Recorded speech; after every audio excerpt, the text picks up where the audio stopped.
Nate, we are back for an updated look of what we would trade every single first and second round rookie pick for. And now, hey, some of your drafts may have come and gone already. You might have some of these rookies already on your Mm-hmm. rosters. Maybe you're a little bored with those guys. Maybe you're already itching to make another move after the draft has come and gone. You're trying to keep your league that bit more active. Hey, these are some values we're looking to get. Maybe instead of rolling the dice with these rookies, quote unquote, maybe you want some more proven commodities on your rosters. There's some moves we can make, but first and foremost, if you enjoy the video, please leave a like, comment down below what you're trying to do with your first round picks. Let us know what some of you got for your rookie hauls if your drafts have come and gone. And if your draft has not come and gone, be sure to check out that rookie draft guide that we have for you in the Patreon, in that gold tier, included with membership as well. If you just want to get the guide, you can get the details for that in the pinned comment below or the YouTube description box as well. But Nate, we're going to get right into this one with all the promo in the books. Let's get to the content that people came for. The 101 Dynasty Rewind ADP suggests Caleb Williams at the first pick. I know you and I are both in lockstep with what that pick should be in Caleb Williams. You're trading it, though. What are you looking to get out of that 101? Yeah, look, if I'm trading Caleb Williams away, I'm trading the 101 away, I need a quarterback back, most likely. Very rare instance where I'm trading this away. I mean, for a non-quarterback. And if it is, I'm looking for like a Justin Jefferson, a Jamar Chase, a true difference maker, CeeDee Lamb, one of those top tier guys. But most likely I'm looking for another quarterback here. And maybe I'm trying to find somebody a little bit more established in the NFL who has played for a couple of years. We've seen, the production already. Because while I think that Caleb Williams is going to be just fine, he's going to have some rookies up and downs, of course. Even in, a great offensive situation that he's going into with Chicago. So if I'm looking to move out of the 101, I'm looking at a quarterback like Jordan Love or Kyler Murray and trying to get something on top of that. Because I think at the end of the day, as much as I love Caleb Williams, as much as you love Caleb Williams, we're splitting hairs when we're talking about Caleb Williams versus Kyler Murray, Jordan Love, especially with Marvin Harrison now in Arizona. I think that sets Kyler Murray up very nicely. While maybe those offensive situations we're not as excited about because they don't have the proven names that, Caleb is going into, those quarterbacks are proven. And they've been proven in fantasy. Jordan Love, an incredible year last year. Kyler Murray, we've seen that when he's surrounded with talent and healthy, he's also, that top 8 quarterback that we're hoping Caleb Williams is. So unless Caleb ends up being a top 3 quarterback like Mahomes, Josh Allen, Lamar, at the end of the day, we're probably splitting hairs here. So if I can go after a guy like Jordan Love, a guy like Kyler Murray, and convince that owner that he needs the new flavor of the month with Caleb Williams, and I can get something on top, say a 25-second, maybe a third this year as well, just to, make sure I get something going this year. I think overall I'm helping my team out in those situations. So, for the 101, I want to throw you an offer of, hey, I know you love Jordan Love, so I'm not going to go up to Jordan Love with you. I threw him out there for other people. But for you, how about Kyler Murray? You throw me a 25-second and, you're 303 this year or something like that. Yeah, I think this is one. I don't know that I would do this deal because I'm very much in the camp, the mindset of you, where it's like Kyler is that proven commodity. And I think this is one where we've had discussions in the Discord with trades and things of that sort, where it's like, hey, man, whichever side gets the plus is the side I'm going to lean on because, like you said, we're splitting hairs on what the production is probably going to be with these guys unless Caleb does ascend to that top 3 mark, which is hard to put on anybody. And in my opinion, too much of an expectation to put on one player at this point in their careers, as much as he could be set up. And I think he has some talent, or a lot of talent. But I do lean again. Whichever side has the plus is the side I prefer to have. But I think there are a lot of leagues where we're seeing Caleb go before Jordan Love in startups and Kyler Murray go after Caleb Williams in startups. So it's one of those. I think this won't get done with me. I would need something on top of Caleb to get the deal done. But I think there are a lot of leagues out there where you could try something like this, get an established quarterback. Yes, they're a little older, but you nailed it with these guys. These guys are proven commodities. Jordan Love was a top 5 quarterback last year and really only performed down the back half of the season. Really had some bumps in the road along the front half. So it's one of those, I'll take whichever side has the plus here, but I like this concept. I like where it heads at. And this is just one of the ways that when we're on the board, when we're on the clock, we want to have the trade outs in mind. We want to have the trade downs in mind because sometimes the best value isn't necessarily on the board. It's what you can get adjacent to the board in the outside realm of Dynasty that just isn't in the draft. And with this one, moving on to my pick here, we got the 102. Dynasty Rewind ADP suggests shocker, Marvin Harrison Jr. coming off the board. And I have a trade down here, actually, as my targeted selection. And what I want to do here, and you kind of touch on this with 101. Whenever we're moving a top tier asset, like the 101 and the 102 are in rookie drafts this year, very highly sought after commodities, I either want a proven commodity like a Justin Jefferson, something to get to that sort of deal, something very high producing, young, functional, will be in my roster for a long time. Or I want volume. And if I'm a bad team, like I think this 102 is, if I have the 102, I'm a bad team. I got to look at myself in the mirror and be like, you are not a good team. I need to look at volume for this deal. So I'm looking to trade down to the 106, keep a pick in this draft so I can, continue cooking my dynasty and whatever player I end up with, whether it's a quarterback, whether it's one of the top wideouts. I want to stay in that top 6 because it's top 3 wideouts, top 3 quarterbacks are in there. And then I want to get a first round pick next year and a 25 second as well on top of that to get that much more value on this roster, more future assets to play with while I still get to add something to my roster this year and possibly open myself up to trade downs later with that pick to continue to accumulate more assets and get this rebuild really on the right track. So Nate, I'm coming to you. You're at the 106. You're a middle tier team, kind of in the middle of the row. You need to make a splash move to kind of get yourself out of the middle, get yourself into playoff territory. So I'm coming at you with the 102. I got Marvin Harrison. Hey, I'll take that 106 off your hands. Throw me your 25 first. Hey, you're going to make the playoffs, man. This move will be a nice little add, a little sweetener to your wide receiver room. Throw me that 25 second as well. You got a bunch of picks backlogged anyway because you're that kind of dynasty player. What do you think about this offer, Nate? I think this is a pretty fair offer. For me, I'm never really one to make a 3-for-1 deal. So I would ask maybe for like a third back or something. Sure. I'll throw you a third. Or, maybe I'll give you my second this year, but you give me your 25 second or something like that. I'm always looking for how I can minimize the loss of assets for my team. Sure. But when you're trading up, it's hard to do that. I think value-wise, we're looking pretty good here. Like I said, I probably would want a third back or something like that, just to give me like another pick this year, just another chance at, having something there. But you got to make this splash play. The first round's very interesting this year. This gives you that guaranteed stud in Marvin Harrison Jr. Like you said, if I think this is improving my team and that's making my 25 first late, I think this is a good deal right here. I'll take it. Yeah, I'm a fan of it as well. I like what you mentioned, that limiting of the, offload of your own assets, finding a way to get, it's hard to get the value right, but getting just something back, something to give yourself that much more to play with, possibly draft with. We're not always going to say, hey, every pick you get, you have to draft with, but giving you that little bit of extra to do something with, keeping assets on your roster, maintaining some bit of value in that value bank. All about it, Nate. You got the 103 here. Dynasty Rewind ADP suggests Malik Nabers, who I very sadly have not had a chance to get in any of my rookie drafts. So I'm excited that you have a trade down option for me. I don't want to spoil too much, but what do you got in here with this trade offer, and why are you thinking it? Yeah, I'm actually, thinking kind of similar to what you just did, but just a little bit less than that because, hey, as much as we love Malik Nabers, as much as we love the 103 and the talent available, there is a teardrop after the 102. Yep. And Bob, I'm going to play a little bit of spoiler here. You actually have a trade down with your next pick here. And there's a reason we have 3 picks in a row here with the trade downs, especially here at the 103. And I think probably similar with you at the 104 is once you break out of this tier after the first 2, some people have called it a flat board. And I think that's a good way of looking at it. Ooh. There's a lot of talent at the wide receiver position, the quarterback position. There's even a tight end in there, maybe a running back, depending on how you feel about that. And the tier kind of goes from like the 103 to almost through the end of the first. And with how we're seeing drafts fall, maybe at the 103, we have Malik Nabers here with our ADP. Maybe you're seeing Jayden Daniels here. Maybe we're taking a guy like JJ or Drake Maye. But also, I've seen all 3 of those guys fall into the 107, the 108.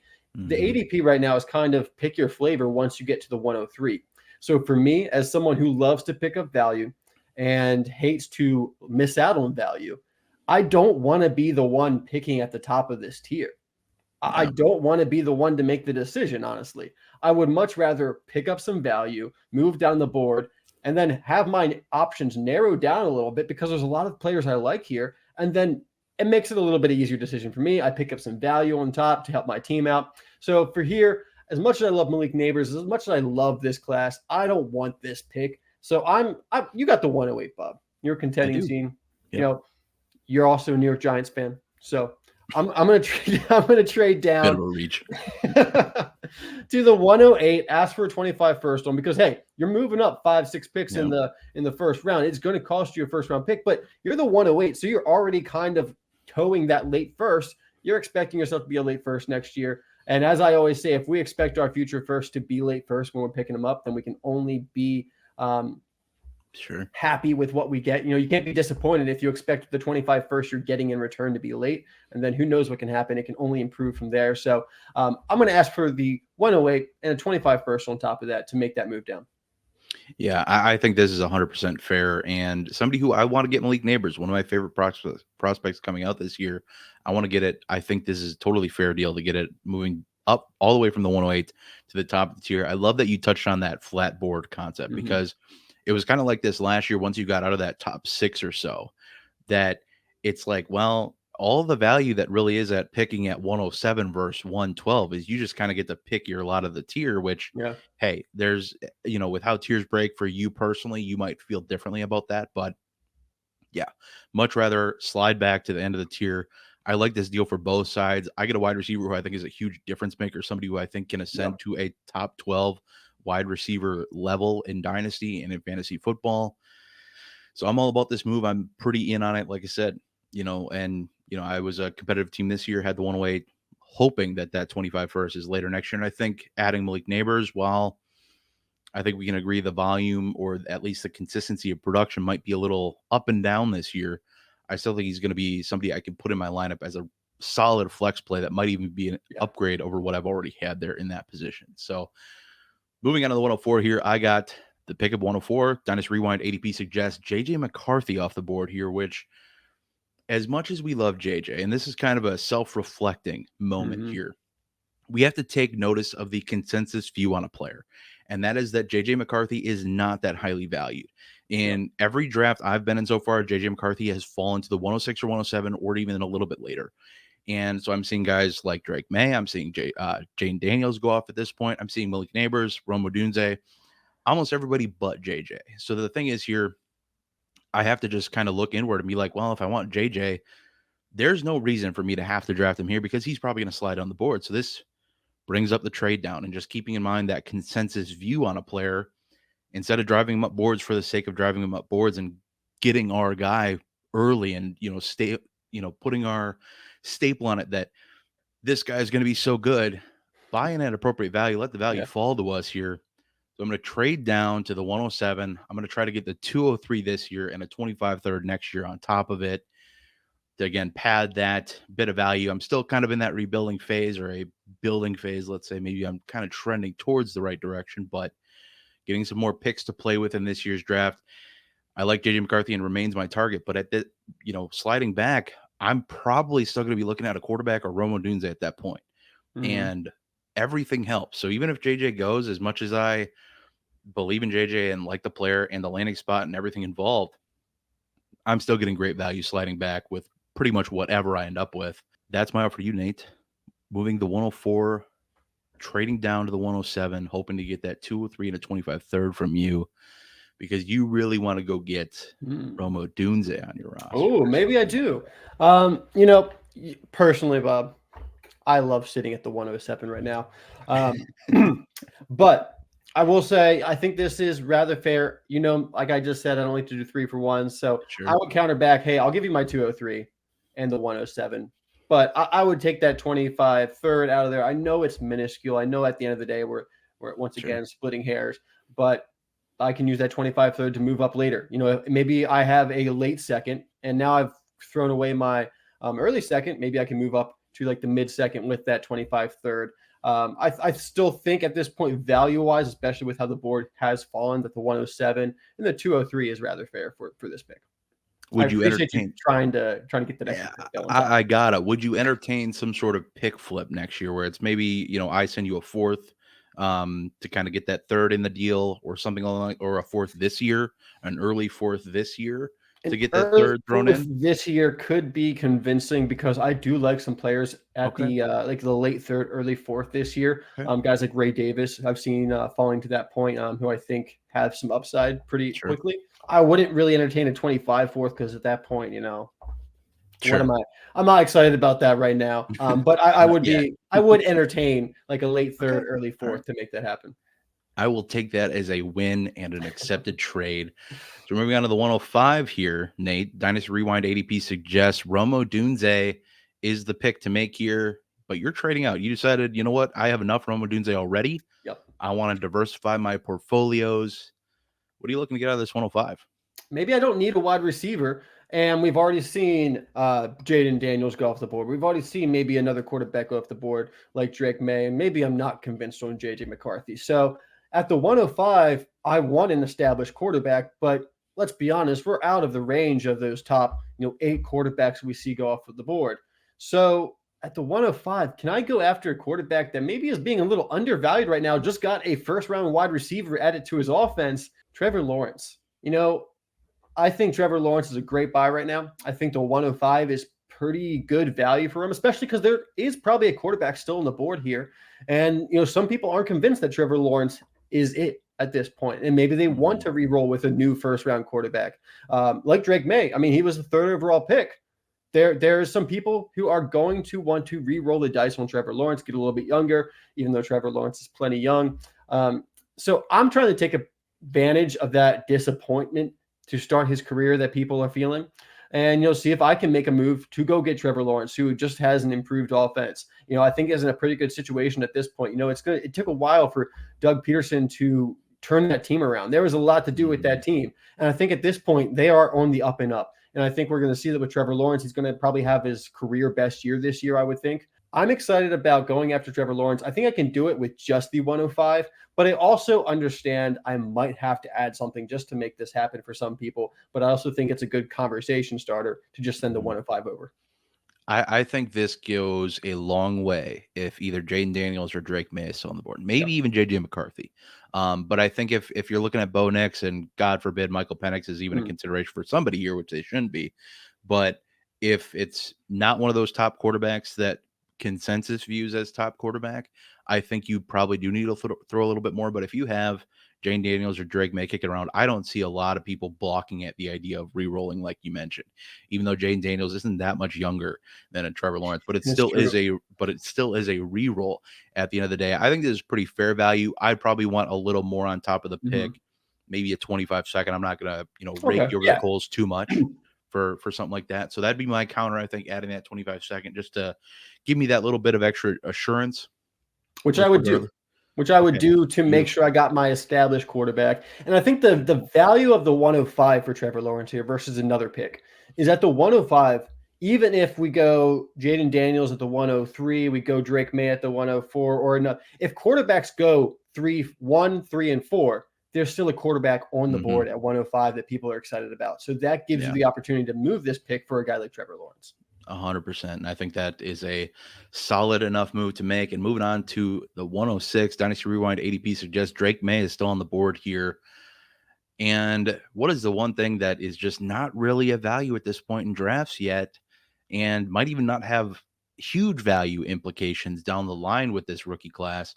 Running back. So I'm looking to get out of the middle. We talked about it earlier with that 106. Just missed the playoffs. Need to kind of get my priorities in line here. And what move gets us out of the middle one way or another? Going after running back. I'm going after Saquon Barkley in a 25 second here. And I'm assuming that the rest of my roster isn't decrepit and is mostly intact, ready to make another run at the playoffs. Maybe I just missed it because my team was ascending a bunch of youthful talent.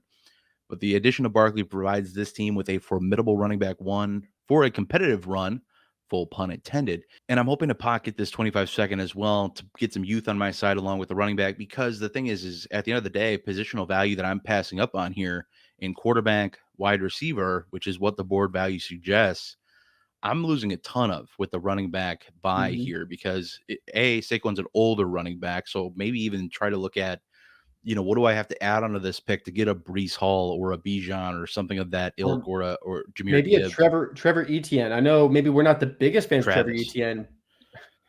Travis, sorry. Maybe even Travis Etienne. He's been really performing very well. I think at this point, the value-wise, you lines up pretty well. So if you miss out on that top tier. For sure. And just keeping in mind what's best available on the board. Like I said, you're passing up on the youthful, longer lasting positions and obviously the youth on the board in general. But this kicks back some youth to my side. So I'm going to get Saquon Barkley in a 25-second, get me out of the middle, but keep some value coming back for future that I can also use not only to draft a player with next year, like we discussed earlier, but as a competitive team, I can use that to fill a gap or improve on a player next year during the season at some point for maybe a team that maybe isn't going to make the playoffs. They want to deal Mike Evans. Here's a 25-second. Here you go. Let's just make this deal happen. Give me something better for my roster. Not saying to do that right now or anything like that, but just as an example of an idea you could explore. So, Nate, I'm coming to you with this 106. I think I'm coming in pretty fair at this point. Give me Saquon. Give me a 25-second. What do you say about this one? I think we got a deal here, assuming I'm not a competing team. Sure. If I'm a competing team, I'm not going to move Barkley to go after, the question mark at the quarterback position. But if I'm a rebuilding team, if I'm starting to look, hey, I need to retool this team, I need to get younger, then I think this move would make a lot of sense for me. Sure, I'm giving up a second-round pick, but it's next year. I'm probably going to start acquiring, a multitude of picks anyway if I'm going into this rebuild, or maybe I already have it if I'm already into the rebuild. Sure. So I would rather have the upside of this younger player, whether it is Drake Maye, whether it is Rome Odunze, or maybe even Brock Bowers in the tight end premium league where I need a tight end. I think this makes a lot of sense for both teams as long as you have one that's rebuilding and one that's competing. Fair enough. Assuming, just for a fun little hypothetical, if you are a competitive team, but your quarterback 2 and 3 is like Geno Smith and Baker Mayfield, are you still entertaining this deal to try to get a younger possible upgrade at your quarterback 2? It's going to really depend on your running back depth because when you move Barkley away, you're moving a lot of production at the running back position, which is very valuable these days, especially when you're competing team. Yeah. It's not easy to come by. And Barkley has the upside to be a top 5 running back this year. I mean, if you made this move and you don't have the running back depth, it could be the thing that stands between you and the championship, which great, you got a quarterback 3, but you just, shot yourself in the foot for your competitive team. 100%. Had this kind of similar concept come up in a roster review I did. If you want to get a roster review, check out the pinned comment below as well as the YouTube description box. But the concept of, yes, it's cool adding another quarterback to your team, but what's really going to help your lineup the most at the end of the day, especially when you are that competitive team? Like you said, you're taking out one player purely out of your starting lineup. You're adjusting all of your depth up the board. And yes, it's awesome having another quarterback sitting around, but if you can't move any of the other quarterbacks to kind of supplement what you lost out of your starting lineup, you're in kind of a tough spot, especially if you're trying to compete, like I said. So it's just something to think about. Everything has cost, even if it's all well and good, adding that quarterback 3 or that quarterback quote-unquote upgrade. But if you can't supplement your lineup, you might be in trouble. But moving on to the 107, Dynasty Rewind ADP suggests Jayden Daniels falling all the way to the 107 here, but he's going well off the board in most leagues. I think that you can almost pretty much swap him and JJ McCarthy at this point for value-wise. So we have a quarterback coming off the board one way or another here. Nate, what are you looking to get out of this pick, pivoting off of Jayden Daniels or whatever may be on the board?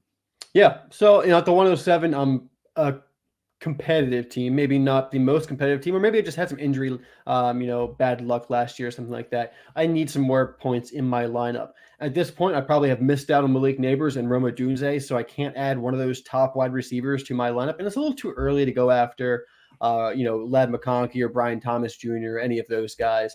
But I still want to make sure that I have these points in my lineup. And maybe I already have 3 wide receivers I like, Bob, but if I can put a top wide receiver in my flex spot or something like that, it's worth moving off this pick and maybe going after a guy like Devonta Smith, who just got signed to an extension with the Eagles. I know A.J. Brown got extended as well, but we've seen that both of them coexist quite well, still be significant and very relevant for fantasy football. I'm a big believer in Devonta Smith, and I think he's just constantly undervalued, especially because A.J. Brown is across from him. So I think I can get like a 25-second on top of this pick because, hey, there might be a quarterback still on the board. There might be a top tight end, a top wide receiver still on the board. There's still something that people desire at this point on the board. So I can go after a guy like Devonta Smith, ask for a 25-second on top.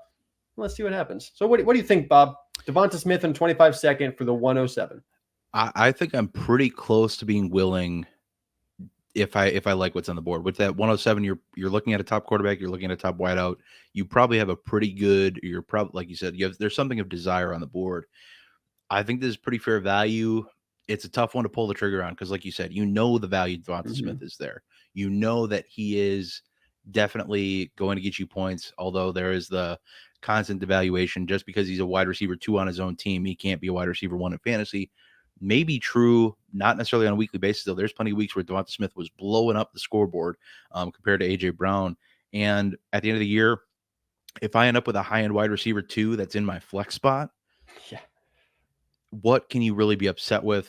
I like the value here. I think I'd ask for a 25 third back or some kind of pick Okay. flip here, some kind of maybe a third this year, something along those lines to just kind of, again, give me a little bit coming back my way and feel better about it at the end of the day. Cause it is a tough one. Whenever if I'm moving this for a quarterback, I feel pretty good about it. Positional value wise, I feel pretty good about it.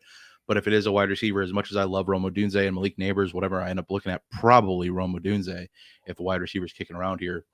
I'm still okay with it, but I think I'd want that kick back that little bit more.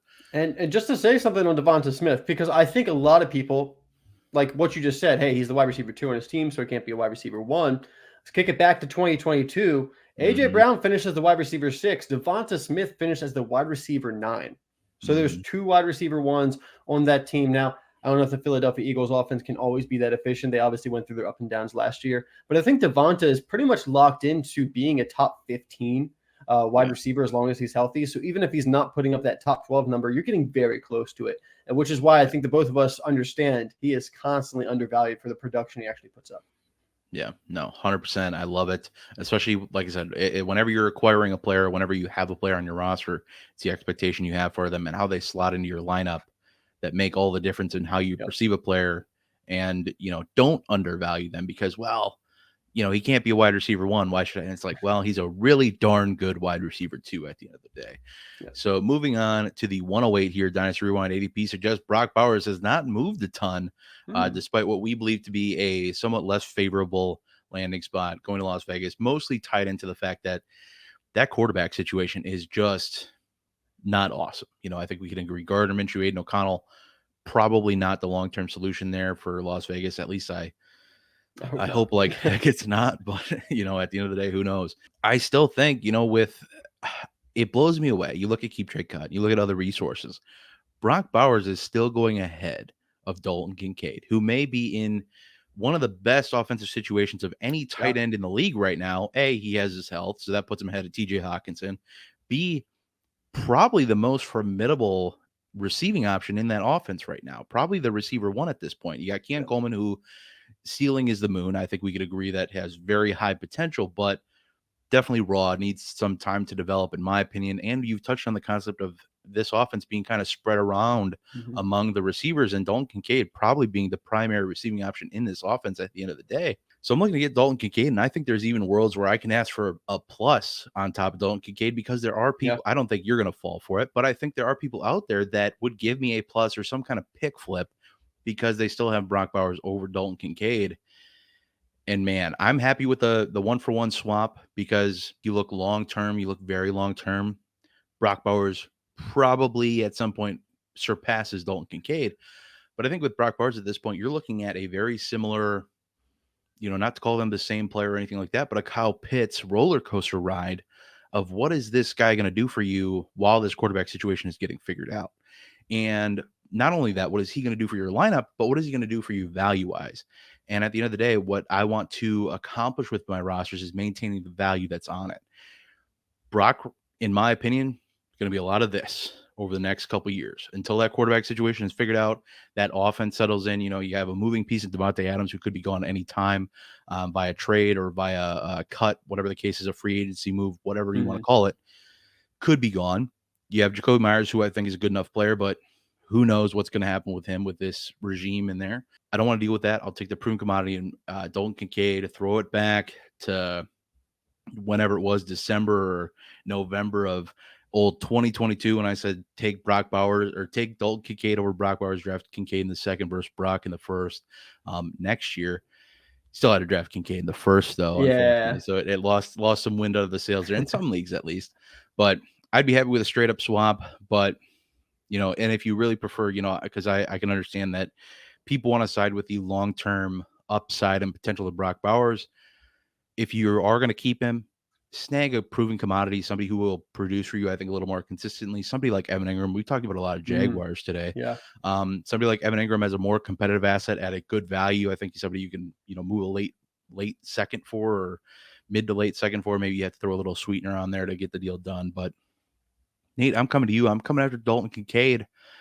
I got the 108 pick. Brock Bowers is on the board. We also have other players on the board that you could look at too. Maybe you just have a plethora of tight ends on your roster. Maybe that tight end taxi squad farm that we always talked about has come to fruition, and you just want to soak up some value across other positions. What do you think about this deal?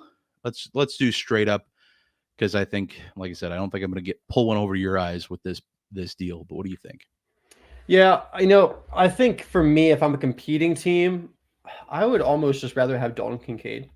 I think Dalton Kincaid is set up. I think the Bills have looked at what they've done, and the fact that they've come close but never been able to actually get ahead of Mahomes and the Chiefs, and they've realized ever since the Chiefs got rid of Tyreek Hill, they've actually been better, and they just have Kelsey and a bunch of wide receivers, and now the Bills have Kincaid and a bunch of wide receivers. Maybe those wide receivers are truly that wide receiver one level. And I think they're trying to copycat what the Chiefs have done, which a lot of teams are. It's a copycat league. When one team does something really well and it works, every other team tries to copy it. I think the Bills are looking at that blueprint right now, and I think Dalton Kincaid is set up for a very successful year, very successful career.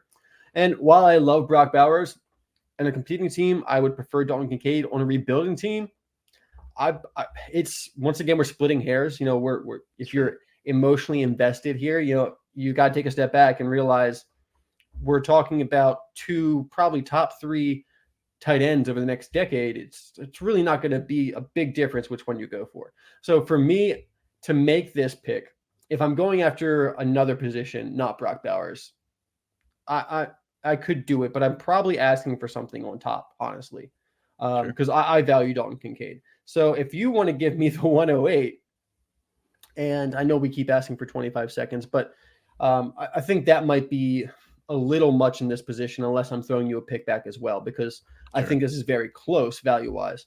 But I probably do want something back, or we do a little pick swap here, and that would get me over the top here, because like we talk about all the time, if we're in the same tier, then we're just taking whatever side has the plus.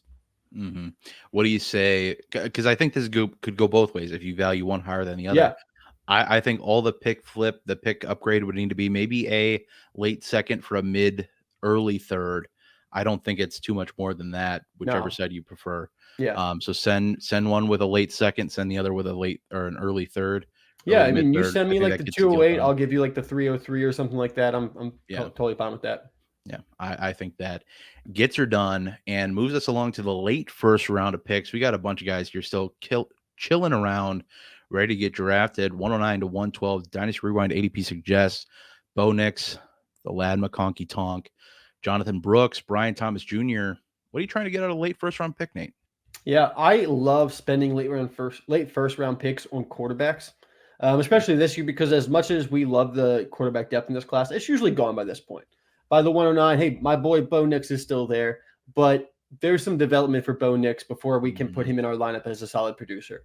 So one quarterback I have constantly loved to go after, one quarterback that Mike has loved to go after over the past couple of years, is Jared Goff. In a great offense, in a great situation where the city loves him, the coach loves him, everything is just there for him, that it wasn't like that in LA. And I think Jared Goff is going to be the quarterback there for a long while. Rumor has it they're working on that contract extension. I bring it up at least once or twice a week that contract extension is coming at some point, and his value is going to go up once it hits. It's probably going to be a 3-4 year deal. You got to buy in now. You can get him for a late first still. His production has been great over the past couple of years. He's been a top 12 quarterback when he's been with Detroit. Amon-Ra St. Brown is there, and he's been locked into a long-term contract now there. Sam Laporta, who we all, of course, love. And while they didn't go out and draft another wide receiver in this year's draft, I'm not too worried about that because of the target share that Amon-Ra St. Brown, Sam Laporta, and Jahmyr Gibbs have. That does still create a spot for Jameson Williams, but they don't need to rely on a wide receiver too for that offense to be efficient and be productive. So I love Jared Goff as a late first round option when you want to pivot off one of these guys and go get your quarterback too for a competing team. Yeah, still continues to be one of the best quarterback values, just for whatever reason, after so many years of quote unquote struggling, not meeting expectations, whatever. The tide has totally shifted in Detroit, and I like him a lot too. I have a tough time, making this move to get into this range because, as much as I like players, you touched on Bo Nix, like Bo Nix a good bit. I think I'd have to either send some like mid third this year instead of that 25 second. I think that would probably be my counter. Maybe send you the 305 along with Jared Goff instead of the second. I think that would probably be my counter. Yeah, I got it on the show sheet, but I forgot to say it. My trade offer here would be Jared Goff and a 25 second because we love asking for, a little extra on top. But I would be willing, I would do that deal that you just mentioned, but I would also be willing to move, a 109 through 112 pick straight up for Jared Goff. But of course I'm going to ask for something before we do that. But I will trade one of these picks straight up for Jared Goff and have no problem with that. Yeah, I think I would as well. And, but I think at the end of the day, I've something I throw out in the Discord. Hey, if you're not in the Discord yet, patreon.com/Dynasty Rewind, get in that free 7-day trial of the Rewinder support tier or the Rewinder tier, get bonus podcasts in that $5 tier. Otherwise, just the Discord in that $1 tier. But you get to hear advice like whenever you're sending trade offers, don't be afraid to go for the throat. Get what you want out of a trade offer and send an offer that even if it's, let's try to be reasonable, try to toe that line of reasonable versus just outlandish. But make an offer you're excited about and you're happy with making. And I think, I don't think there's any shame in adding an additional pick into this deal to make it happen. So especially if you have a quarterback sitting on the board with one of these picks, a younger one, not much younger than Jared Goff, albeit, but he's like 29 now. Yeah, I think people think he's older, but he came into the league difference. really young. Yep, I was gonna say. I told you, I don't remember which one's younger. I think it's I was like, would you believe me if I told you that Jared Goff was younger than Dak Prescott? And lo and behold, they are. So just one of those fun little notes. But moving on to this early second round, I have the 201 to the 204, somewhere in that range. I have a pick. Dynasty Rewind ADP suggests Xavier Worthy, Keon Coleman, Trey Benson, Jalen Polk. Guys we like, at least a handful of guys we like. Keon Coleman, we mentioned we have some concerns with drafting this early. I get people love Keon Coleman and his potential, but at the end of the day, I think we should all acknowledge that he's a raw prospect. If he wasn't, he probably would have gone mid first round of the NFL draft, not early day two.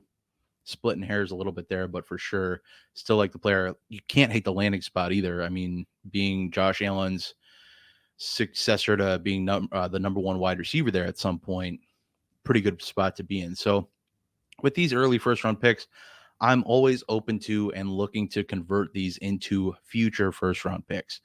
Ideally not 2 years out. I don't want to wait that long to make a pick, but can I move any of these picks for a 25 first, especially in this draft where we have some really nice players at the top of the second too? I think it's going to be that much more appealing to players or dynasty managers to move a 25 first for one of these players.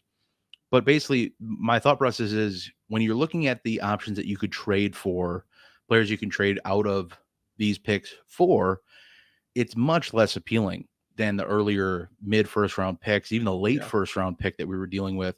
You put a 2 in front of that number instead of a 1, that Jared Goff deal isn't happening, basically, unless you have another deal with or another pick with another 2 in front of it, something along those lines. That's just not happening. So I'm looking to, take the time to wait to make my pick. Kick that pick out, kick one of these picks out for a 25 first, straight up, call it a day.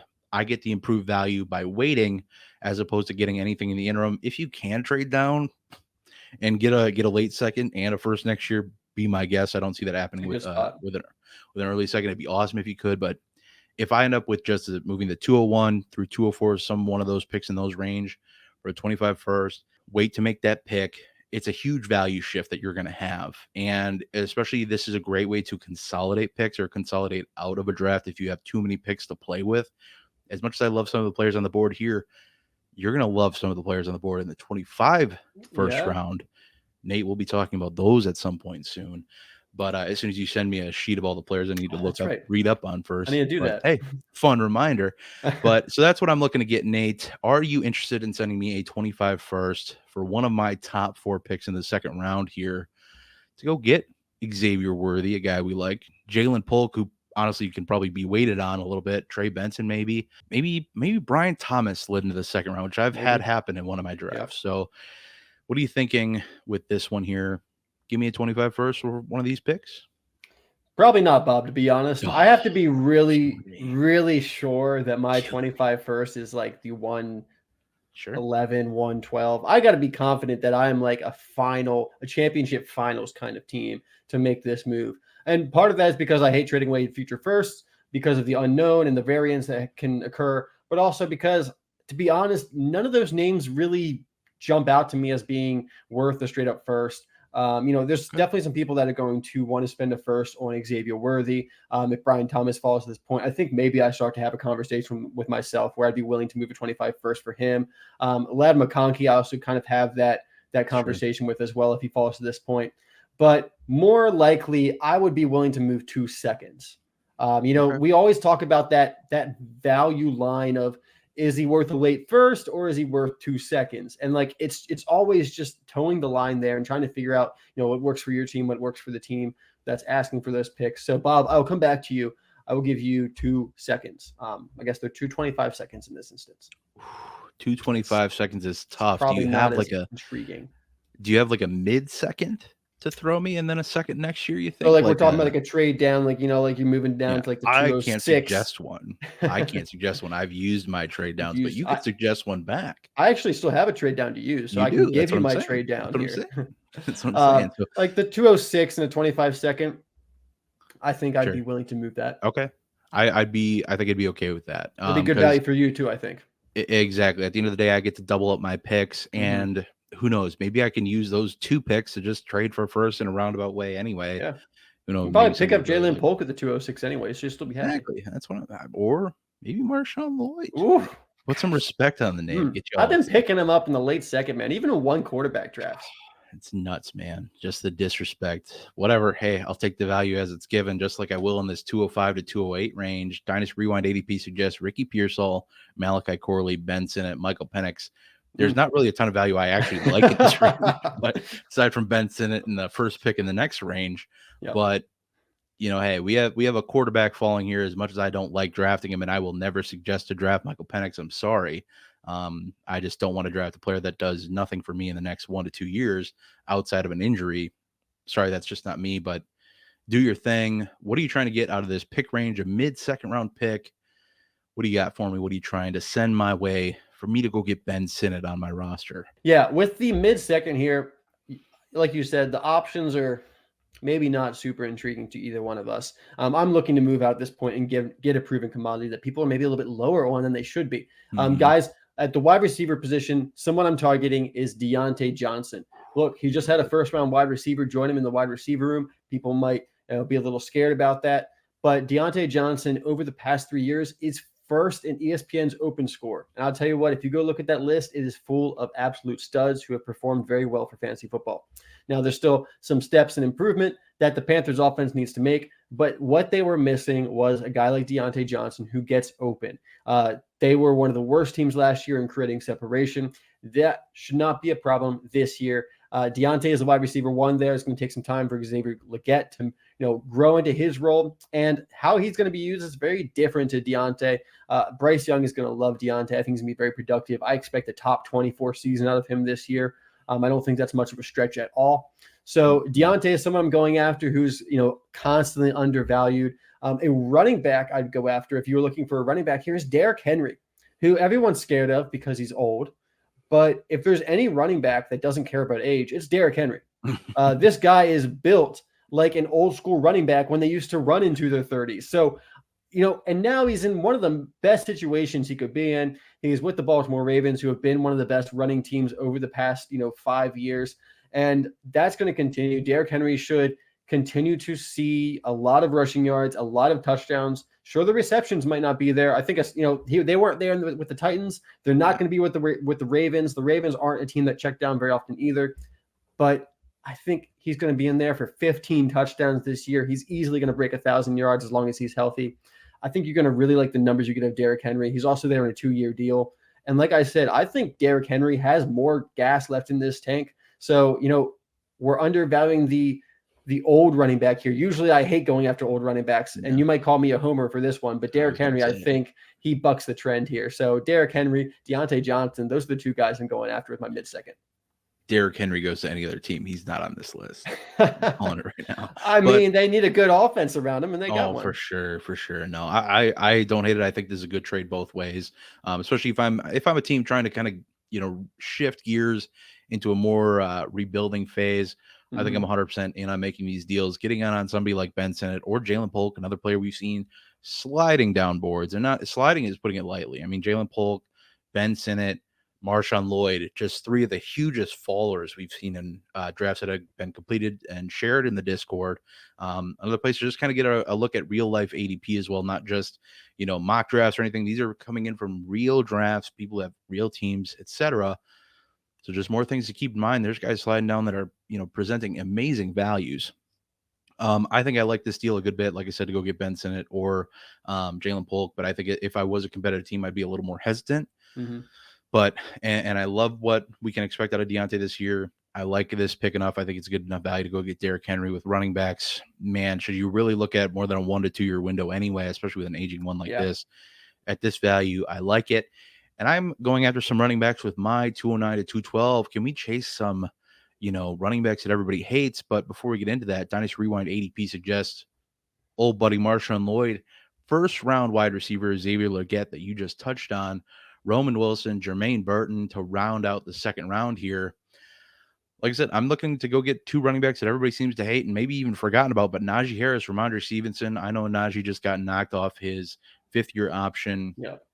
We've seen it plenty with running backs lately that they just don't get that fifth year if they're a first-round pick. But I'm still in on Najee this year, again, looking at the 1 year window, and both of these running backs are going to be free agents after the season. It's a really light running back free agency class. These two right now, along with Javonte Williams, that's about it. So there's not a ton of great running backs in next year's free agency class. However, there's supposed to be some good running backs coming out of that rookie draft class that we'll be getting to at some point as well. So again, keep it plugged in here. If you're not already subscribed, hit that little bell so you know when we're going live and things of that sort. Might be going live a little bit more. So with that little fun little pub in the books, if Marshawn Lloyd is gone, can I target a running back that everybody loves to hate? That's my goal here. And I think I have a pretty easy time making this trade out if Xavier Legette's still on the board, especially. Yeah. Or if you're in the draft and Marshawn Lloyd's kicking around, I think I have a pretty easy time with this deal too. What are your thoughts on this one, Nate? Do I have to add a little bit more to go get these two running backs, or are these guys dead to the world? Reminder Stevenson too. I'm not too concerned about Antonio Gibson stealing a ton of work from him. Honestly, I think we've, kind of had this expectation for Gibson to just steal all of the work. And admittedly, Ramondre's RB1 season was tied to a lot of receiving work. That's where Gibson's probably going to hurt a little bit, but Ramondre is probably still going to get a good bit of work, I'd imagine. I don't think this shifts to a one-back backfield or anything like that. But what are your thoughts on sending me these two for one of these picks in this range, Nate? Yeah, I think this goes back to, where are our teams on both sides? If you're a competing team, it's hard to move off of Najee or Ramondre Stevenson because running back depth is so hard to come by, especially productive running back depth. Maybe Najee or Ramondre, maybe they're my RB4. It's still hard to make this move just because I know when I get to the season, my RB4 is probably starting in my lineup multiple times because of injuries, not just because of bye weeks. So it's hard for me to make this move straight up. I would need something on top of it if I'm a competing team or even like a middling team. But I think if you have a team that is in the rebuild, in the retool, I think it can be pretty convincing when you're on the clock. And if there's someone at this point that they want, I don't think it'd be too hard for a rebuilding team to move off a guy like Ramondre Stevenson, Najee Harris, especially now that it's confirmed that this is the last year of his rookie deal. And we know that once the running backs hit free agency, it's tough out there. Depending on my team, I could be willing to make this move straight up, depending on who's on the board. If I'm a more competitive team, you're going to have to do a bit more convincing. It's not going to take too much because, I can't expect like another second or anything like that. But maybe a mid-third so I can go pick up like my boy Ray Davis, late third, something like that. That way I still make sure I get my running back if I can't pick up a guy like Marshawn Lloyd, maybe. Sure. I think we could do that, or maybe I'll give you that late third now so you can go get somebody you like, and maybe I get a third back next year that maybe you expect to be a little later too, or mid to late, something like that. Something to you get in on a class you like. I get that pick kicked back. I take on some risk, not knowing how that third round is going to shake out next year. It might not be as fun. It might not be as Wild West. It might be a little more Mild West. Shut up for thinking of that on the spot. Nice. Big brain moves there. But with this one in the books, Nate, we are going to get the heck on out of here. Thank you all for watching. If you enjoyed, please leave a like, comment down below what you thought of these moves to make. What moves are you trying to make? And let us know your rookie draft hauls. And hey, try the Discord if you haven't already. Patreon.com/Dynasty Rewind. Get in that $1 or $5 tier for a free 1-week trial. Check out the Discord. Check out the bonus podcast. See how you like it. And if you want that rookie draft guide for free, check out the $10 tier. That rookie draft guide is included in that. If you just want to pick up the draft guide separately, you do that at payhip.com/Dynasty Rewind. All of the details for how to support this brand, this team, myself, and Nate are in the YouTube description box. The easiest way to do it, though, as I mentioned, like, comment, subscribe if you haven't already. But hey, that's going to be it for us today. We will see you in the next one. But until then, hope that y'all have a good one.